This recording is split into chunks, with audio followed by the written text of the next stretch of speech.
Monday morning brings Animal House, but today Animal House is coming outside, and that's because Dr. Kevin Fitzgerald has brought his friends from the Aurora Police Department down here.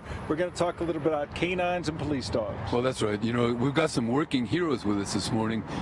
For 35 years, I've helped take care of the Aurora police dogs, and they're wonderful trainers. And you see how much a dog can do with drug detection or looking for bombs or explosives and apprehension. Well, let's introduce Sergeant Brandon Samuels, and you guys. We have three of the officers down here. Introduce your partners, if you will. So over here, you have Officer Bob Day. He's one of our unit trainers in the suit. Bulky. He is. He's getting ready to have some fun with the dog. And then over here, you have Officer David Ekstrom and his canine Flash, who will kind of demonstrate our apprehension and kind of what our dogs are capable of doing. So let's talk about apprehension first and foremost. Is that something where that's a command that is given, that the dog knows not to do this unless he's given a specific command by his partner? That's correct. We have control of the dogs. Everything is predicated off having obedience and control, so the dog will not do anything until they're commanded to do so. All right, before we let Flash loose here, what is it, what is it that would trigger this, and how does Flash know who we're after?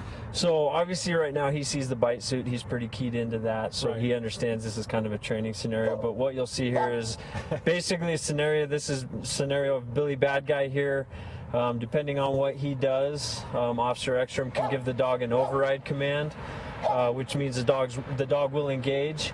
He can call the dog back off, and we'll kind of see which way Bob takes the scenario. Let's have Officer Ekstrom. Let's go.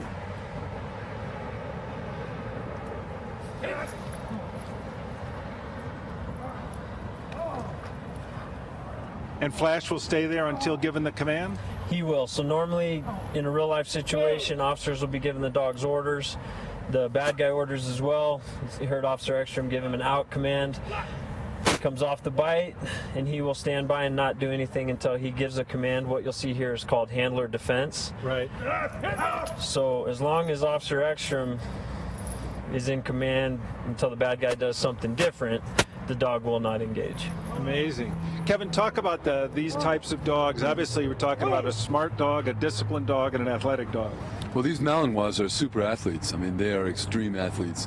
You look at that dog, he's got no body fat at all. He's all muscle, and they're so intelligent. These shepherds can do anything. They could herd sheep, they can do companion and guide work with disabled people, and they can do police work. So I mean, they're the superstars of the dog world. So we see Flash here. Are these dogs on 24 hours a day, or are they just regular dogs some of their days? On our days off, we don't do a whole lot with them. They do live at home with us, so we are in charge of them 24 hours a day. They're just like our children on the days off. So a lot of times we don't want them working. We want them just being regular dogs, having fun, and just being themselves on their days off. But we are on call 24 hours a day, 7 days a week. I think people get more comfortable with the idea when they see a service dog, they know to leave it alone. I imagine it's the same that if someone sees a police dog, you probably need to, I guess, get permission or be respectful of that could be a dog at work. Absolutely. I would tell people always ask. Some dogs are a lot more social, and it may be all right. But working dogs, there's a big differentiation, and you don't want to just go up and try and touch one. Okay, let's talk about drug detection. You've always told me that the power of a dog's nose is amazing. It's 1,000,000 times better than a human being's. So they can detect things that we can't, you know, and so finding explosives, finding different types of drugs, and also they got dogs that can detect money too, big amounts of money because of the perspiration and the bacteria from human hands. So yeah, it's amazing. Do you find that dogs like this, are they constantly getting hits on things when just walking in crowds, that they will notice drugs or something that might set them off? Depending on the situation, they absolutely can, yes. Depending on the deployment, or we have to be careful where we deploy them around people, but it happens quite frequently, yes. How old is this dog? So Flash is almost 7. So he is 6. He's one of our older dogs, very experienced, very good dog.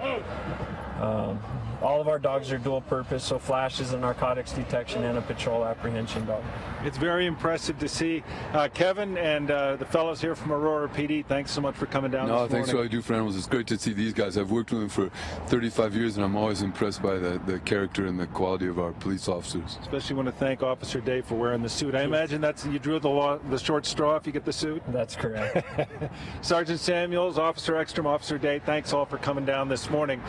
very interesting Monday morning here on Animal House. Thanks for having us. I love it. Thought they'd put the suit on you, Tom. Guess not. Still ahead this morning on Day